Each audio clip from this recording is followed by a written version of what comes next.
Hi, welcome to Sinaan Outlet again. My name is Yahya Hussein. Today we have Abdul Ali, Yes. who is a youth activist and leading member of Maine Inside Out. Am I right? I'm an artistic director of Media Inside Out. And, Artistic, right yeah. there. Okay, yeah. Correct me if I'm wrong. No, you're good. Yeah. So today we'll be talking about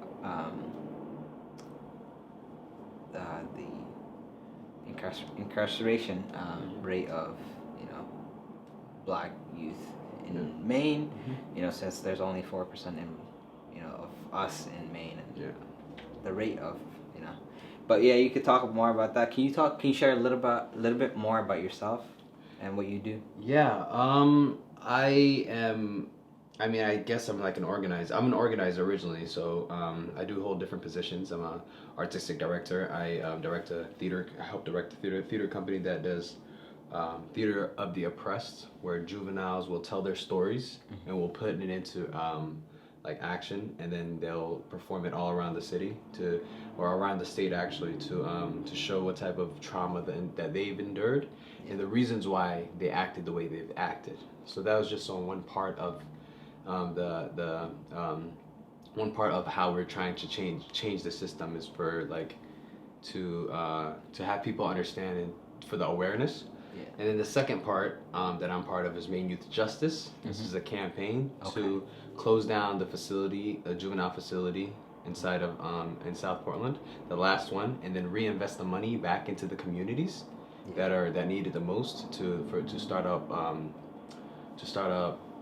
community-based programs for prevention and whatnot. Yeah. And then a lot of other, like a few other things, and just in like events. And I work at USM right now, trying to create a reentry program for youth that are previously incarcerated, so they can get their education and whatnot. Wow, you must be a busy guy, like studying, working. Yeah, it's How do you handle that thing? I just noticed over time. I think scheduling is like the most important thing, and it's sometimes it'll be like 70 hours a week, and sometimes it'll only be like 40 hours. But as long as your schedule and you're making your time, like prioritize your time with specific people, specific needs. Like, what do I need to do? Who do I need to contact? How can I make the most impact? Like, who's in power? You just really just connect those specific dots, and when they see how dedicated you are, they actually sit down and listen. Listen to you. Yeah. Yeah. Okay. So for my second question,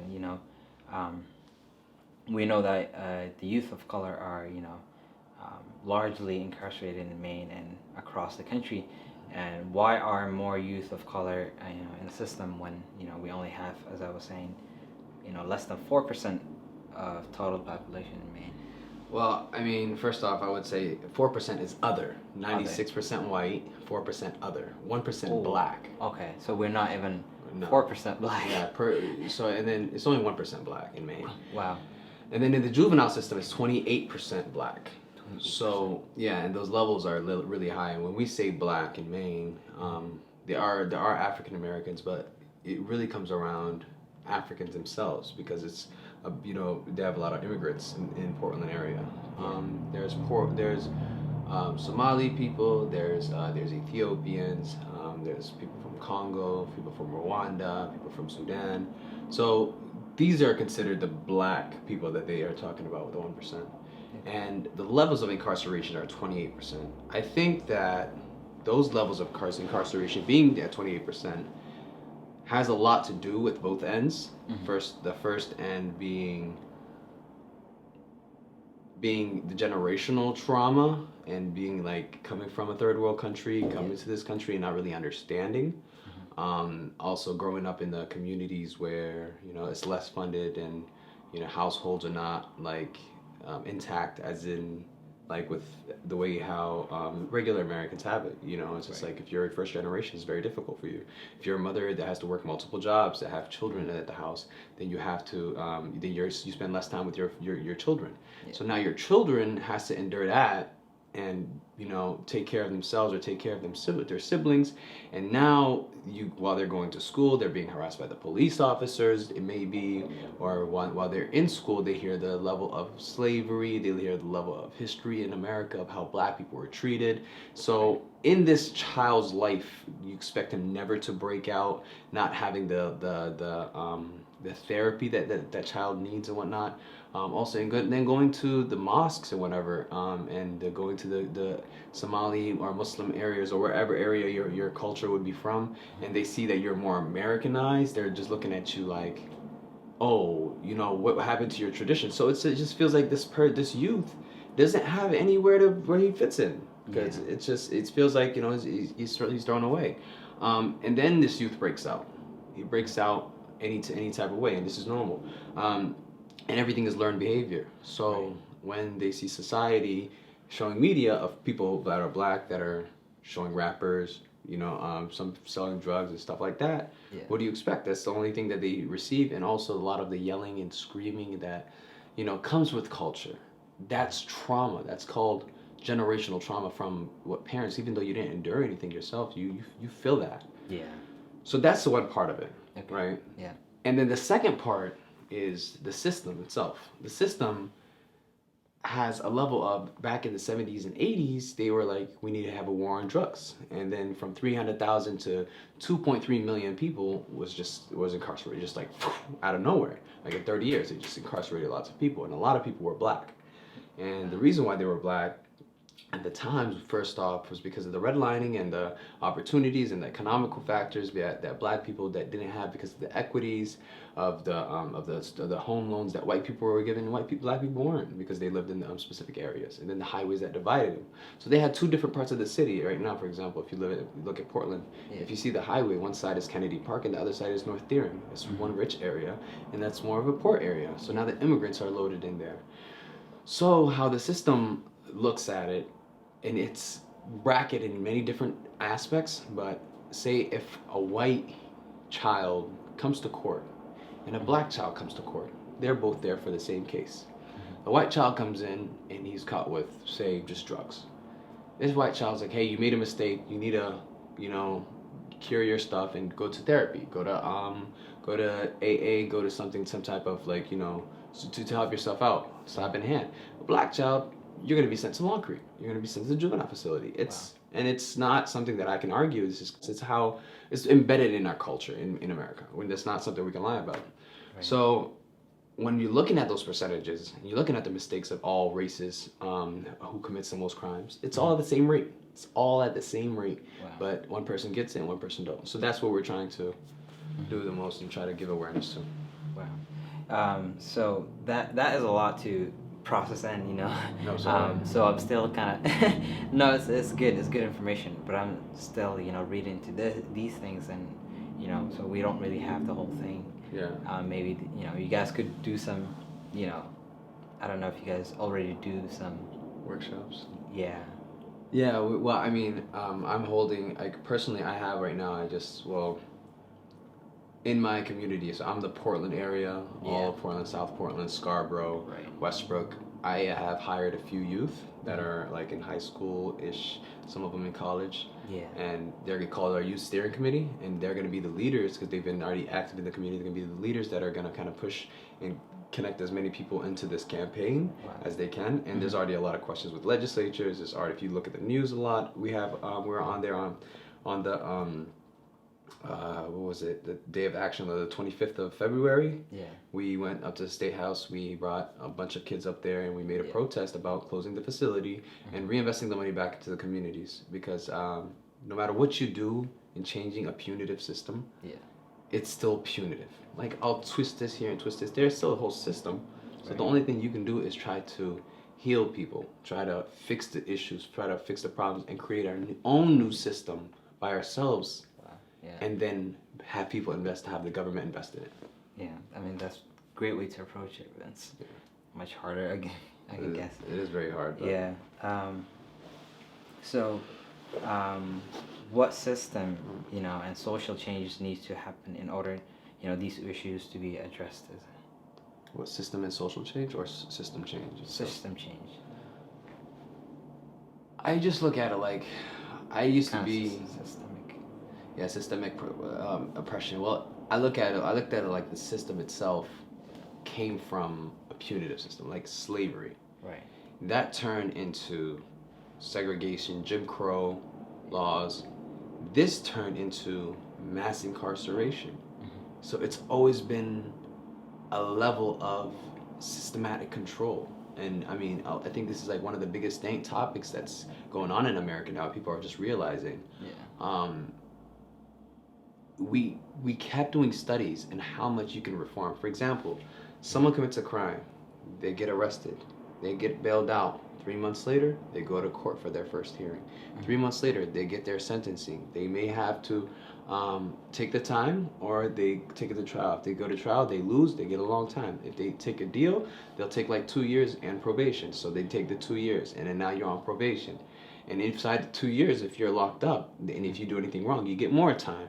And if you get on probation, and then you do anything wrong, you go back to jail, you get more time. Or if you do perfect, even on probation, and you finally get off, this is 5 years for one mistake, and now you have a felony. And because you're a felon, you're legally discrimination against, right? Legal. Housing, jobs. What do you expect this person to do? Wow. So you force them to homeless, basically. And then what are they going to do? Crime. Something illegal. Yeah. They're going to go back to jail. Wow. So no matter how you change the system, once they stamp you, it's as if they're stamping like the Holocaust. Wow. It's as if they're stamping like you're a slave. You're stamped by the system. Yeah. And it's very dangerous once you're in that predicament. Yeah. So if you don't ever have a second chance in ever succeeding in anything, then we have millions of people like that. 70 million people in America have criminal records. We only have 350 million people in America. 1/5 of the whole country is legally discriminated against. So, and then we say, why are so many people homeless? Why don't people just work? Just because the system labeled them as throw them away. And these people are brilliant. Yeah. So that's the reason why we feel like the system itself cannot be changed. It needs to look at it like, what can we do? What are we doing wrong? We're putting too much money to hurt. We need to do more money to help.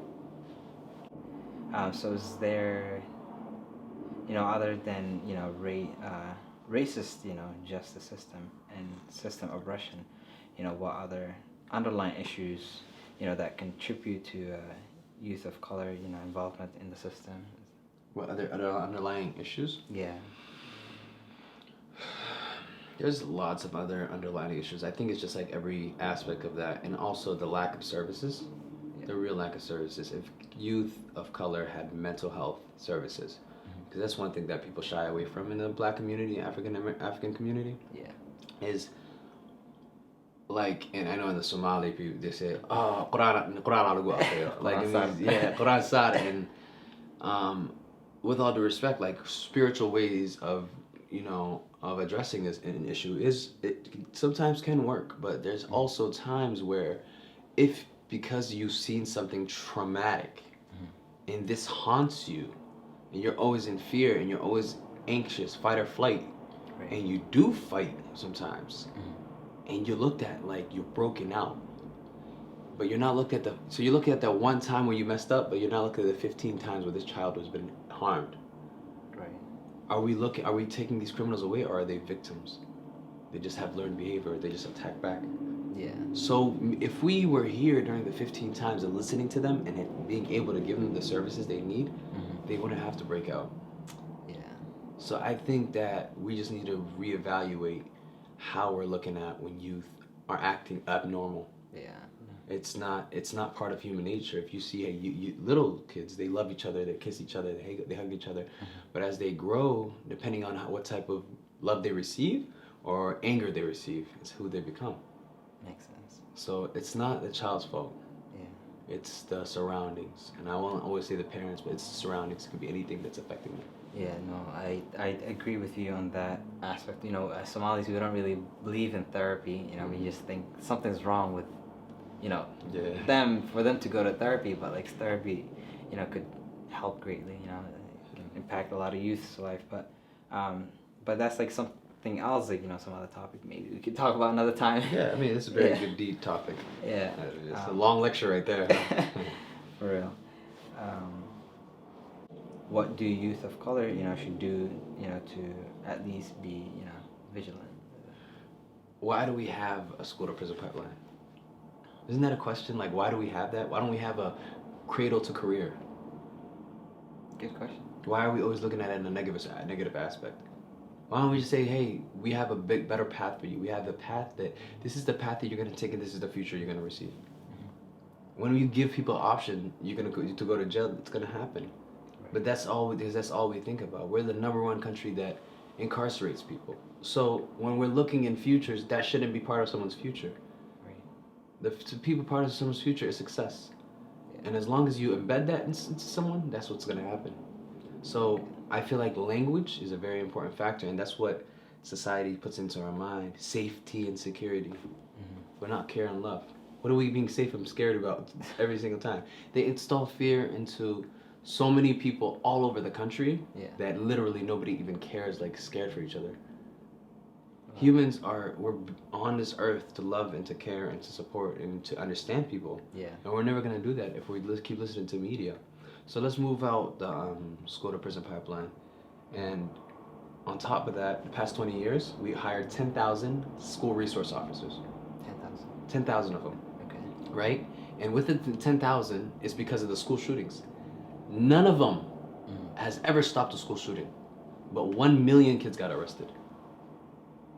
So do you see what happened? Yeah.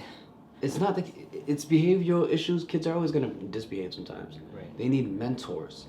Yeah. They need credible messengers. They need social workers. They need mental health consultants. They need anything like that. They don't need a police officer coming up to them and breathing down their neck because they're acting up in school. That's not what I want for my child. No. I don't think that's what I don't think fear actually works, I mean, this person has a gun and is inside of school. With all due respect, I understand police officers that's their job. I don't think it's their job they need to go after criminals, not kids in school. So the school to prison pipeline should disappear, and we should have a cradle to career pipeline. No, I like that better than, scary police. No, I do agree. Like, you get like the energy you give. You know what I'm saying? You get back like, exactly. The aggression you give, basically. What do communities of color need to do to prevent some of these, issues? Self-education and lots of education from history, and not only the history that we're taught, but Black history. And I feel like just because Africans, it's always good to look at what the country that you're in and how this may have effect on your children or your grandchildren, and to have the knowledge and also be open-minded, be understanding. And if you are living here and you are part of the community, then you have a responsibility to do anything that you can to help benefit your community if you see any problems. Yeah. So, and it can come to authority, and it can come to supporting youth. So I feel like if we all do this collectively as a community, regardless of how the government's structured, we can influence how the government is, because it's for the people. Yeah. No, that's a great one. Coming together is one thing, and having an open mind. I think we have like a lot of different cultures in Maine, from different parts of Africa, a lot of countries here, and I think we should use that, as we have a lot of creativity, and what would you like to see happen in the next 5-10 years in Maine from now? In 5 to 10 years, I would really like to see community. I would really like to see people really indulging and mixing and realizing that humanity is getting lost, and we need to replenish it. I would also really like to see people of color really being highlighted, because it's never been a person that was Black or brown been highlighted for how great they are. For example, one of the things is like climate control. Yeah. Young Black girls have been saying a lot about climate control, but when a young white girl says something, it's right on the face of TV. Like, whoa, climate control. We gotta do something about it. So I just feel like really highlighting and understanding how powerful people of color were, and not trying to minimize, the strength of it. Yeah. And that's what I really want to see in Maine. And I just want to show, I want to make sure that everybody sees like that our world, our earth has all different types of cultures, all different types of religions, all different types of languages. And it never has to be a problematic, more of a learning and open-minded thing, so we can all learn from each other and respect each other and love each other. And to be honest, that's how you build your economy. To be honest, that's how you build your community. Right. And just to make the best country in the world. Yeah, that's what makes it rich. The different cultures and religions, and because there are a lot of minds working together. So, lastly, is there anything else you would like to share with us today? Yeah. Anybody who's watching this, and I'll be completely honest, I know it may be like, how do I get into this work and whatnot. Just contact your local legislature, look at the laws, look at how outdated the laws are. For example, one of the laws in Maine says if a kid is homeless, they can get sent to Long Creek, which is a maximum security prison, and to keep them safe and stuff like that. So it's like, why do we have $18 million going through one building when we can, provide other programs and other things like that? And the government won't. I mean, people will just keep doing what they want until we stand up as people and say, hey, maybe there's better ideas. Maybe psychologists can stand up. So whatever you're doing, however you are doing it, please just stand up and try to stay more off of commenting on things, and see, because everybody comments, everybody adds stuff. Like this, if 360 million people in America, everybody makes 5 comments. I don't know how much that is. Like, there's over 1 billion comments, but that's just like, it's not gonna get anywhere. I feel like people really need to get up and be engaged, and bring back the community, humanity, by doing like physical work. So if anybody can, just contact your local legislature and ask them, and really look up the laws and stuff. Yeah. Again, thank you very much, for enlightening us with this topic. It's some topic that we don't really usually, it's not in the news or not anywhere. News only has negative, Yeah. What bleeds, what sells, or something like that within that line. That's crazy, man. Yeah. It's terrifying sometimes. Yeah. It is terrifying. Again, thank you, Abdul Qadir Ali, and we appreciate you being here. Thank you for having me, man. Yeah. Thank you guys. Yeah. Appreciate you all.